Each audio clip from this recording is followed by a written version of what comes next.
लाड़काने मामा के ख़बर ॾियूं। कंगा थाणे जी हद ॻोठ थड़ी छुटो में जतोई बिरादरी के बिंदुरियुनि में पुराणे तकरार ॿीहर करखियो आहे। हथियारबंदनि पीपी अॻवान आमिर ज़ैब जतोई जो उताक ते हमलो कयो। जदीद हथियारनि सां फायरिंग में आमिर ज़ैब जतोई जो गार्ड मारिजी वियो, जॾहिं त आमिर ज़ैब जतोई सख़्त ज़ख़्मी थियो आहे। खेसि अस्पताल मुंतक़िल कयो वियो आहे।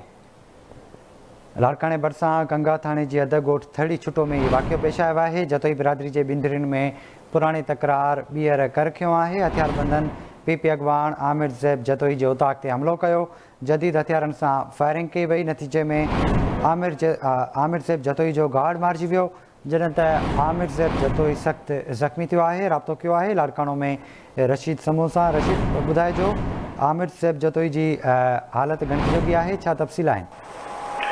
बिल्कुल लाड़काने भरिसां कंगा थाने की हद आहे। ॻोठ थरड़ी छुटो जतोई में जतोई बिरादरी के बिंदुरियुनि में विच में हलंदड़ पुराने तकरार तां हथियारबंदनि उताक ते फायरिंग कई आहे, जंहिंजे नतीजे में आमिर ज़ैब जतोई आहे उहो ज़ख़्मी थी पियो आहे। उनजो जेको गार्ड आहे उहो फोत थी वियो आहे। आमिर ज़ैब जतोई खे हिन वक़्तु चांडका जे इमरजेंसी वार्ड खां चांडका टीचिंग शिफ्ट कयो वियो आहे, जिते हुनजी ऑपरेशन जेको आहे उहा कई थी वञे। उन ई हवाले सां पुलिस सां असांजो राब्तो थियो आहे त पुलिस जो चवणु आहे त हथियारबंदनि आमिर ज़ैब जतोई ते अंदर उताक ते फायरिंग कई आहे, जंहिंजे नतीजे में आमिर ज़ैब जेको जतोई आहे उहो ज़ख़्मी आहे। हुनजो जेको गार्ड आहे प्राइवेट मुजाहिद बुरगड़ी उहो मारिजी वियो आहे। ऐं उन जेके आमिर ज़ैब जतोई जी जेकी हालत आहे हिन वक़्तु उहा डॉक्टरनि तरफ़ां ॿुधायो पियो वञे त हुनजी ऑपरेशन थियण वारी आहे। हुनखे पेट में गोलियूं लॻण सबबु हू सख़्तु ज़ख़्मी थी पियो आहे।